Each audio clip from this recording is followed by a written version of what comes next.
શ્રાવણ મહિનાના બીજા સોમવારે અમદાવાદના બોપલ સ્થિત નીલકંઠ મહાદેવ મંદિરે શિવભક્તોનું ઘોડાપુર ઉમટ્યું. હર હર મહાદેવ અને બમ બમ ભોલેના નાદથી મંદિર પરિસર ગુંજી ઉઠ્યું. અહીં 51,000 પંચમુખી રુદ્રાક્ષનો ઉપયોગ કરીને 11 ફૂટ ઊંચું વિશાળ મહાશિવલિંગ તૈયાર કરવામાં આવ્યું છે. ખાસ વાત એ છે કે આ પંચમુખી રુદ્રાક્ષ ખાસ નેપાળથી મંગાવવામાં આવ્યા છે. વહેલી સવારથી જ રુદ્રાક્ષના દિવ્ય શિવલિંગના દર્શન માટે ભક્તોની લાંબી કતારો જોવા મળી.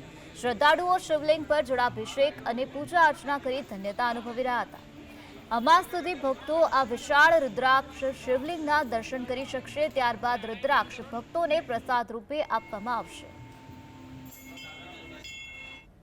ભક્તો રોજે રોજ અહીંયા દર્શન કરવા આવે છે અને પોતાની શ્રદ્ધા શિવજી ભગવાન પ્રત્યે વ્યક્ત કરે છે. અહીંયા કાર્યકર્તાઓનો અથાગ પરિશ્રમથી આ મંદિર પરિસરમાં દર શનિવારે સુંદરકાંડનું આયોજન, તદુપરાંત મંદિરના જે ઉત્સવો, પાટોત્સવ, શિવરાત્રિ, જન્માષ્ટમી વગેરે ઉત્સવો આનંદ અને ઉત્સાહપૂર્વક ઉજવવામાં આવે છે અને સુંદર પવિત્ર વાતાવરણની વચ્ચે અહીંયા દરેક પવિત્ર ઉત્સવો ઉજવાય છે. ભક્તો એટલા ઉમટ્યા છે, જે આવે છે ને એના બીજી વાર અહીંયા આવવાનું મન થાય છે. એટલી અહીંયા આસ્થા જોડાઈ ગઈ છે. અને અહીંયા મંદિરમાં બીજું તો દરેક તહેવારો ધામધૂમથી ઉજવાય છે. દર શનિવારે સુંદરકાંડ હોય છે, 300 થી 400 માણસો હોય છે, ખીચડીનો પ્રસાદ હોય છે.